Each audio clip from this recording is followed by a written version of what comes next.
Proverbe 29. Un homme qui mérite d'être repris et qui raidit le coup sera brisé subitement et sans remède.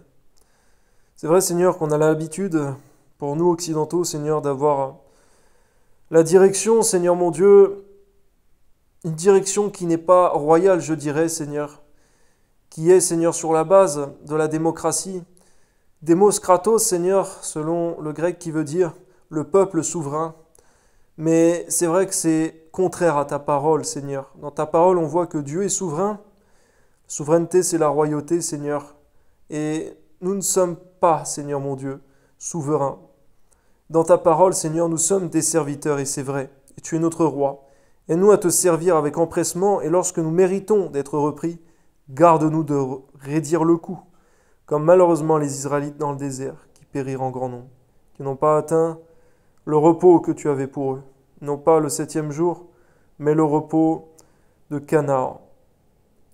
Permets-nous d'atteindre le repos éternel dans la Jérusalem céleste, le paradis de Dieu, ce repos que tu souhaites pour nous, Seigneur. Amen.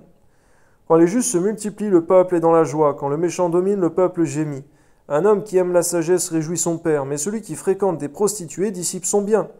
Un roi affermit le pays par la justice, mais celui qui reçoit des présents le ruine. Garde-nous de la corruption qui se trouve dans le monde, Seigneur. Amen. Un homme qui flatte son prochain tend un filet sous ses pas. C'est vrai qu'on préfère être repris de façon constructive que flatté.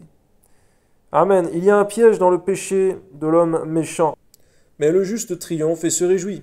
Le juste connaît la cause des pauvres, mais le méchant ne comprend pas la science. Les moqueurs soufflent le feu dans la ville, mais les sages calment la colère. Amen. C'est vrai, Seigneur mon Dieu, que également, Moïse, Seigneur, qui était un homme sage devant toi, Seigneur, il a calmé ta fureur, Seigneur, contre le peuple, en intercédant à ton trône. Donne-nous, Seigneur mon Dieu, d'avoir cette sagesse qui calme la colère. Amen. Si un homme sage conteste avec un insensé, il aura beau se fâcher ou rire, la paix n'aura pas lieu. C'est vrai, Seigneur, il y a des fois, il y a des choses qui ne pourront même pas se passer dans le dialogue, mais seulement dans l'intercession. Amen. Les hommes de sang haïssent l'homme intègre, mais les hommes droits protègent sa vie. L'insensé met en dehors toute sa passion, mais le sage la contient. C'est vrai qu'il y a des choses qu'il ne faut pas exprimer, qu'il faut contenir et faire mourir en soi-même. Amen. Quand celui qui domine a égard aux paroles mensongères, tous ses serviteurs sont des méchants. Le pauvre et l'oppresseur se rencontrent. C'est l'Éternel qui éclaire les yeux de l'un et de l'autre.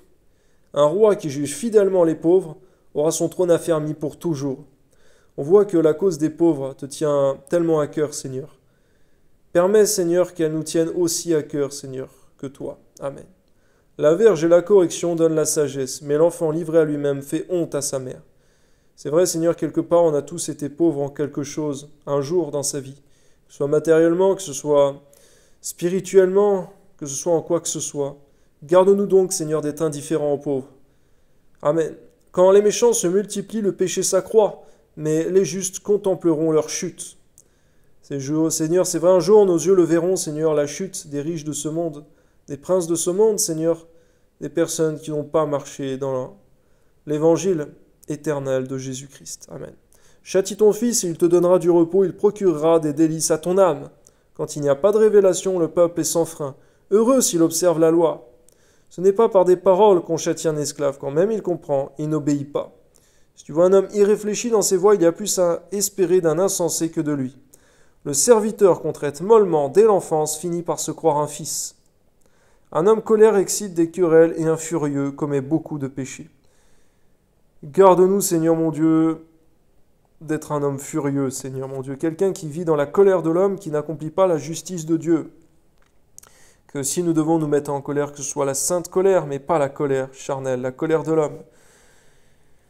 Que ton nom soit béni, Seigneur, que ce soit plutôt une colère qui s'irrite contre le péché, qui s'irrite contre le diable et ses œuvres. Amen, gloire à Dieu. L'orgueil d'un homme l'abaisse. C'est vrai, lorsqu'on veut s'élever soi-même, eh bien c'est toi qui vas nous abaisser. Et inversement. Mais celui qui est humble d'esprit obtient la gloire. Amen. Celui qui partage avec un voleur est ennemi de son âme. Il entend la malédiction et ne déclare rien. La crainte des hommes tend un piège, mais celui qui se confie en l'Éternel est protégé. Beaucoup de gens recherchent la faveur de celui qui domine, mais c'est l'Éternel qui fait droit à chacun. C'est vrai que ça n'empêche pas d'être soumis aux autorités, Seigneur mon Dieu, mais garde-nous de nous faire Dieu, nos autorités terrestres. Il y a beaucoup de gens, Seigneur mon Dieu, qui prennent leurs patrons pour des dieux, mais cependant, Seigneur, ils ne sont que des hommes. Amen. L'homme inique est en abomination au juste, et celui dont la voie est droite est en abomination aux méchants. Gloire à Dieu.